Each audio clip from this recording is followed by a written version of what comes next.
kinabuhi nga walay katapusan. Pero ang impyerno wala man koy katapusan to.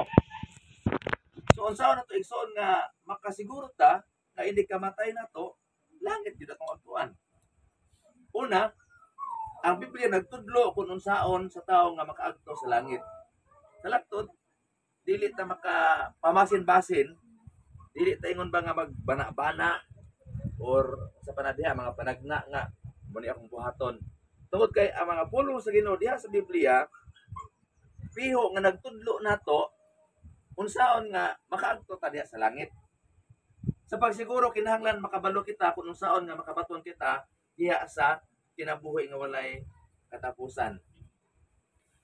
Unsaon nato igsoon pagkabalo nga makabaton kita sa kinabuhing dayon nga kalipay diha sa langit. Kaya sumala sa kung kaingon ganina nga ang impyerno wala po'y katapusan.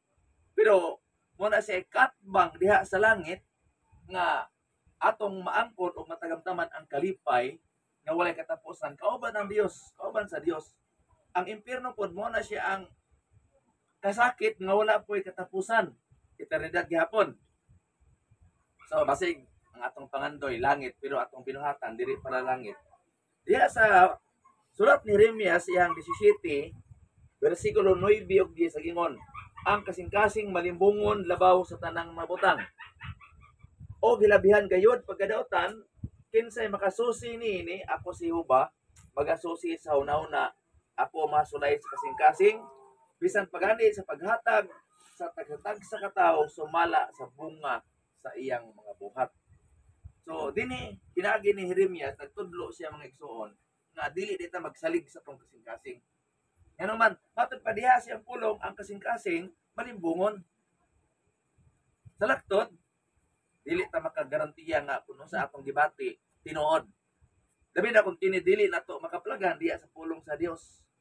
Atong hinungdaman mga igsoon nga ang atong Ginoo, ang Dios, nasayod siya unsay naas karon sa atong mga kasing-kasing. Wala may malilong diha kaniya, wala imposible diha kaniya. Matod pa niya, ako magasusi sa una-una, ako magasulay sa kasing-kasing, bisan pagani sa paghatag sa tagatag sa katao, sumala sa bunga sa iyang mga buhat. So ato di ay gipugas nga igsuon kita na po'y muani ana. Dili man laing tao. Kung unsa imong binuhatan ining kalibutan na sa natudlo nga panahon, muhatag kita husay diha sa hukmanan sa atong Ginoo. Diha sa Hebreano 9:27 nag-ingon, kay gitudlong ang tao mamatay sa mga usa ug tapos niya na paghukom. So na di paghukom mga igsoon. Naay judgment day nga matag usa ka nato matubang dili ka makaingon ba nga exempted ko Ginoo. Kung dili katantanan igsoon matubang yon. Lamang masayod ta ko ng atong binuhatan para langit. Kung nangalagad ta diha sa tiunay nga pagpangalagad sumala sa kabubuton sa Ginoo. Dugang pa ni Jeremias siya kapitulo 10:23 nagingon, O Jehova, ako nasayod nga andalan sa tao, wala diha siyang kaugalingon, ini wala sa tao nga mulakaw aron sa pagtultol sa iyang mga lakang. Ang atong makita igsoon ang karon lang. Kanang utob sa maabot sa itong mga pananaw, mo na ito makita. Pero ang likod niya na, di na ito makita. Labi na kung gabi ang atong pananaw, limitado lang. Kung asa ang hayag, mura po na itong makita. Dili sama sa adlaw. So ang iyong makita, mura po na igsoon ng maabot sa mga pananaw. Pero dili na ito masiguro nga atong makita ang dalan padulong sa langit kung kita musalig sa atong kaugalingong kasing-kasing, sa atong kaugalingong sa dabutan. Kaya matod pa ni Jehova, matod pa sa pulong ni Jehova, pinagi ni Jeremias, ini wala sa tao nga mulakaw sa pagtultol sa iyang mga lakang. Kung ang imong gibasihan, ang imong pagkamatarong, base ng imong hanguna-huna, total, wala man ko'y gabriado sa tao, wala man ko'y giyatakan nga tao, wala man ko'y record sa barangay, asyaro na magdili ko malangit. Kasi inana igsoon ang atong mga konsepto o mindset. Pero atong hinumduman nga dili sa atong kaugalingong pagpaningkamot kanabang kinaugalingong pagkamatarong gitawag nila og self-righteousness. Namoy mga tao igsoon nga magsalig siyang pagkamatarong ba. total maayo man kong tao, maayo kong records. O gani kumudagan ko pagka politiko, wala may dili man ko makatagamtam og kapilian kay ilado, maayong tao. Pero dili na rason igsuon nga maayo kang tao kung ikaw mamatay, kay kitang tanan mamatay man yun. Sugot tag sa dili. Pero muna yan gali nga naay mag-una, namoy mo lahi. So kung kita gitagaan pa sa Ginoo og higayunan, lugway sa kinabuhi, atong gamiton kining kinabuhi diha sa pagpangalagad mga igsuon. Kay okay lang man ang mamatay ta nga mawagi kag sakit ba kay tinanay man ang kuyawan na kun kanang kalit. Oh. Wa ni mo damha ba kanang ay mamatay sa disgrasya, ay mamatay nga natulog lang o di nakamata so wa sa kapangandam. Pero kining nakaibalatian, siyempre makapamalandong jud ka. Ya kung duhara man yung padulungan o dili ka maayo, luglanan yun. Sasama bitaw sa mga tao bitaw nga pilosopo pod kung ay mga sakit, dili mahawa ng sakit tao, uyong ni tabon, inanaig so tinuod ang giron sa pulong sa Ginoo nga ang tao wala diya siyang kaugalingon. Dili ta kanabang makasiguro kung kita mosalig lang diya sa tong kaugalingon nga una-una. Diya sa unang Juan 5, 10 o 12 atong mabasa nga igsoon. Ang may pagtuo sa anak sa Dios, may pagmatuod sa Dios diya siyang kaugalingon.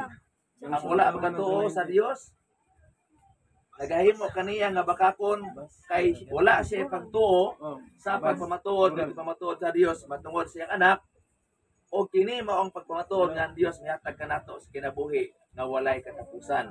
O kini nga kinabuhi ana siyang anak, ang nagabaton sa anak may kinabuhi, ang wala nagabaton sa anak walay kinabuhi. So dili ta mag-uol mga igsuon kon mamatay ta. Kay kung naka sa Ginoo matod pa diha ang naa diha sa Dios, nga ang Dios mihatag nato sa kinabuhi nga walay katapusan. Mabuhi day ta mga igsuon. Lugway kana bang ingon diha nga banhagon ta nga madaugon kauban sa Dios didto niya sa iyang gingharian. So kung dinhi pa lang sa kalibutan, dili na ta makalahutay og pangalagad sa Ginoo. Daghan na kita mga rason, mga alibay. Gani ang gipangayo sa Dios pila lamang ka oras na atong magamit sa pagsimba kaniya unya. Ato pa yung kuhaon ang adlaw nga dili para sa ato Ang problema na mga igsoon niya nangandoy kag langit. Unya sa langit ang imong buhaton. Sige magsimba og dayeg sa Dios hangtod sa walay katapusan. Ya dili pa nang gani sa iyo ta, dili ta makagwanta. Dili ta makalahutay sa pagpangalagad sa Ginoo. Dili ta ngayan nga magtuog langit kay sa langit igsuon atong buhaton dito magadahig sa Dios hangtod sa walay katapusan. So unsaon na kita nagpakaambit sa kinabuhing dayon nga naa diha kang Kristo. Una tong makita magsuon nga ang atong Ginoo gipadala sa kalibutan tungod kay ang Ginoo nga naghatag og pamaagi aron kita maandam. Gani diha sa John 14 verse 1 nagingon ang pulong sa Ginoo pinagi sa tong Ginoong Kristo. Dili malisang inyong kasing-kasing. Tumo kamo sa Dios o tumo usab kamo kanako sa balay sa Ama adunay daghang pulianan. Kay kung wala pa unta moyon ako kaninyo nga akong agtos andam og dapit kaninyo. Kay kung ako makaagto na og makandam kaninyo og dapit. Balik ako pag-usab ug pagakuhaon ko kamo. Uban kay kanako aron ka kon asa ako ato asab kamo. So ang Dios igsoon ang atong Ginoo si Ginoong Hesus nag-andam siya og balay. Tanawon nimo sa English, nahubad, mansion. In my Father's house, there are so many mansions. Usa ka kadako ang balay sa Dios, no? Kaya ang gingon diya sa Ginoo, in my Father's house, there are so many mansions. Bantay man ang mga balay diya sa dalan patong pagadian. Mga nindot kayo, mga mansion ba? Naa siya susulod sa balay sa Dios. O kana mga balaya igsoon kanang mansion nga giandam sa atong Ginoo, iyan ang ihatag sa mga Kristohanon, sa mga nagmatinud-anon nga nangalagad diha kaniya. Dili tong ingon ba nga maraog wider-wider lang. Kaya ang Ginoo dili biyan nato mailad mga igsoon, dili nato siya matalo-taloan. Kay wa pa nato gihuna-huna nasayod na siya. So atong ipakita igsoon nga ang atong sincero ug matinud-anon nga pagpangalagad. Kay inigbalik sa Ginoo mo naman na siyang hukom. Unya, maabtan ta dili andam. Maabtan ta nga naa diha sa kahilayan, naa diha sa mga kalibutanon nga mga buhat. Wa tay pagkabana sa pulong sa Ginoo. Kaya atong unahon na, unya ra kong pagko kun kanang hapit na ko mamatay unya og dili ka maka kuno inanay nga kamatayon kanang diretso nga kamatayon dili ka makapangandam. Mga igsuon atong nakita na ang kaluwasan naara. Mato pa bitaw diha sa 2 Corinthians 6 verse 2, karon ang adlaw sa kaluwasan. So ang kaluwasan naara kanunay andam lamang dili man mamugos ang Dios nga dili man ka luniton imong dalunggan kung dili po ka magpakabana, dili ka mga lagad diya sa iya. Sama nga maguyod ato ang kabaw, kabayo diya sa suba. Pero dili na to magugos sa pag-painom. Buti pasabot, ang Ginoo magpaabot ra na siya. Apan atong hinumduman, dili ta magkumpiyansa mga igsoon kay sama sa giingon nga atong kinabuhi hinulaman lang. Naay tagal. Buti pasabot, atong paningkamutan nga dili pa mabot ang panahon nga di pa mapalong atong kandila sa ato ang kinabuhi kanang nakapakandam ta ba nangalagad ta di ba? So ingon diha sa John 3:16 mo na sa gitawag nila og ang kasing-kasing sa Biblia, the heart of the Bible. Kay gigugma sa Dios ang kalibutan sa pag-agi nga gihatag iyang bugtong anak aron ang tanan nga magtuo kaniya dili mawala kun dili may kinabuhi nga walay katapusan. Ang Dios Amahan gibuhat niya iyang parte. God the Father did his part. Sa rason nga iyang gipadala iyang anak, mo na ang parte sa Amahan. Gipadala niya iyang anak. Ug ang parte pod ni Kristo nga gipadala, siya mo'y nag-ministry. Siya mo'y naghimo og mga pamaagi. Siya mo'y nagpalansang siyang kaugalingon aron igaula ang tubig ug dugo ug ang iyang dugo muna siya ay hugas atong mga sala ug siya nagtukod og iglesia ug kanang iglesia magison mao na ang giwali ni Apostol Pablo diha sa Roma 16:16 moingon sila nga walay mabasa na may mabasa pero moingon sila nga anong plural man gid abra asa magikan ni singular di ba plural. So ato makita ang kaigsunan nga ang atong Ginoo naghimo siya, iyang gibuhat ang iyang parte, nagtukod siya sa iglesia, siya mo'y nagpalansang sa cross, nga unta kita mo'y angay nga ilansang. The Father, ang Amahan, iyang gibuhat iyang parte. Si Kristo iyang gibuhat iyang parte. Siya mo'y nagsakripisyo, nga unta kita mo'y angayan nga ilansang.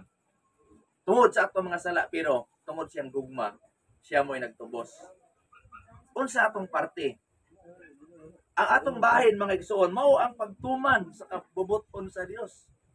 Kay matud pa diha sa Matthew 17 bersikulo 5, mao ni akong anak nga hinigugma kaniya ako adunay kalipay, patalinghog niyo siya. So wala tay laing paminawon si Kristo. Di ta maminaw ang mga maalamon nga mga tao, kanang mga sikat nga mga tao.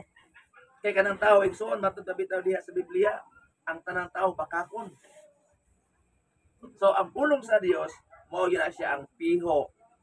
Mao na siya ang pagtudlo nato sa tanang kamatuoran.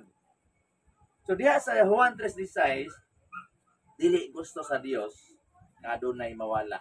Gusto niya nga ang tanan makadangat diha sa kaluwasan. Lamang ang Dios dili man mamugos. So kung dili jud gusto sa tawo nga mangalagad, di man pud mamugos ang Ginoo. Pero atong hinumduman makaigsunan kung unsa ang atong ipugas nining kinabuhia, mausab ang ato ang pag-aaninon. Kung nagpugas kag pangalagat, sincero nga pagpangalagat, gibuhat nimo ang kabubuton sa Ginoo.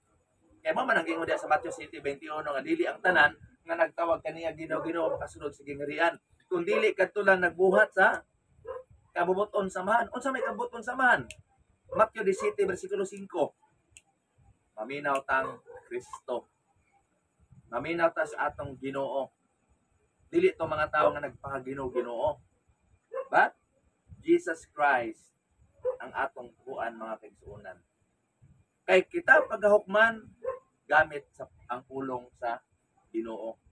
So, ang Biblia mo'y gamiton sa Ginoo inig hukom sa ulahing mga adlaw mga igsoon. Usa ang Bible, usa ang iyang pulong nga gamiton pasihanan sa paghukom nato. 1:12-28. Ang magasalikway kanako og dili mo tawat sa kumapulong adunay paghukom kaniya. Ang pulong nga akong giingon mao niya maghukom kaniya sa ulahing mga adlaw. Karon pwede nimo balibaran, pwede mong yamiran ang pulong sa Dios nga imong nadunggan karon, o pwede mo nang dili paminawon, pwede nimo nang ipalapos sa pikas dalunggan. Pero hinumdum may igsuon na kanang pulong nga wala nimo gitagaan og pagtagad, mao niya na ang gamiton sa atong Ginoong Kristo sa paghukom nato sa ulahing mga adlaw. Kung kita motuman sa pulong, matod pa, maluwas ka, kung sa may gingon sa Biblia, tudluan. Muna nga sa ang Church of Christ, Iglesia ni Cristo nga nagatuo sa pagka-Dios ni Cristo, bisan pa sa mga panahon nga naatas kagulanan, muwali yun sa maayong balita. Bisag na ay mga patay, birthday, tanan, di na to yun makalimtan ang pulong sa Ginoo. Kay ang pulong sa Ginoo, muna siya ang magtudlo na to mga igsunan diha sa hingpit nga pagkamatarong. Kaya atong gibuhat karon dili man para sa patay. Para na itong mga buhi, kay ang mga buhi makadungog. Unlike sa uban, maghimo silang pag-ampo para sa italiwan. Kaya kung madala ra og ampo ang kaluwasan, dili na lang po ko magwali. Ano man, manugod, ko sa pamilya nga nagmamatay ko, ampo ilang po ko ninyo. Kapo biya magwali, parington ka. Kunya, ang akong kaluwasan, pareho o kaluwasan sa tao nga yampo lang. Nga walay pagpangalagat, dili inana igsuon ang paagi. Kaya ang Dios, nakita niya kinsa ang sincero, kinsa ang mga dili, muna itong makita ang mga tekstunan. Talaktod, nga ang sugo sa Ginoo nga iwali ang maayong balita sa tanang kabuhatan. Bisan pa sa panahon nga sama ni ini. That's why ang mga Church of Christ dili yuta mo offer og kanang serbisyo, unlike sa mga denomination, mga pundok, kung na sila kaila nga naay namatyan, mohangyo sila, mo offer sila nga pwede ba may magserbisyo o sa may ilang ikuan talok-talo. Ang atong isulti makaigsunan dili ni talok-talo. That's why kung dili ta invite-on, gawasan atong kauban yun, igsuon sa pagtuo kay ato man ang katulanan. Pero kung dili na to igsuon, dili kauban, kung dili ta dapiton, bisa pag sikbit mo balay, dili yun mo pero og serbisyo nga naman. Kaya atong wali igsuon. Muna dig espada nga duhay sulab. Dili man ta ingon nga usama imong iingon nga kining ato ang gisaksihan karon luwas eh. So, masakit ra biya nang tagtungod og imong ingon nga ana mga igsuon. Pero ning kagabiyon karon, I'm proud to say nga kini itong igsuon siyang Tulboy. Sa buhay pa siya, iya yung gibuhat ang mga buhaton sa pagpangandam siyang dala. Bisan og apipin na iyang paminaw. Mga lagad yun gihapon di sa Ginoo. Basta kaya lang. O ang Dios igsoon kabalo siya kung sincero ta pili. Di ba? So, ingon ang pulong sa Ginoo. Ingon pa ni Apostol Pablo sa Filipos 1, alang kanako ang pagkinabuhi mo sa Kristo ug ang pagkamatay mo pagdaog. Sa mga Kristohanon dili ta mag-ulig suod kung kita mamatay. Ngano man, ingon ni Apostol Pablo, for me to live is Christ and to die is gain. Ang kamatayon kadaugan. So siyang Tulboy karon na ang kuna niya yang purong-purong.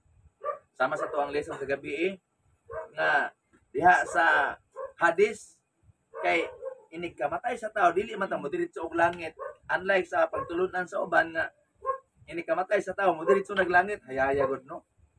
Wa jud ko nakadungog na maingon sila nga ato ana siya ron sa impierno kay badlungon siya. Bisag unsa ka badlungon, bisag unsa ka pagka makasasala, maingon na sila nga ato ana sa ron sa langit. Igsoon wala pa raw tao ang langit. Wa pa may hukom. Ang tanan nga mamatay dito na siya dadon sa hadis sama sa tong lesson kagabi. Ang hadis mo na sa lugar sa mga espiritu. Ang tanan nga mamatay sugad sa pagkatugod sa kalibutan dito sila sa hadis. Ug ang hadis gibahin sa duha ka dapit, kalipay o kasakit. Kung ini kinabuhi wa ka nangalagad, hindi ka matay dito ka sa kasakit, dili pa na impyerno. Pero sakiton na ka. Samtang kung ining kinabuhi nangalagad ka, ini ka matay na to, dito tada doon sa Hades gihapon pero dito sa paraiso. Kalipay sa pakan ni Abraham. Dili pa na sa langit pero gilipay na ka.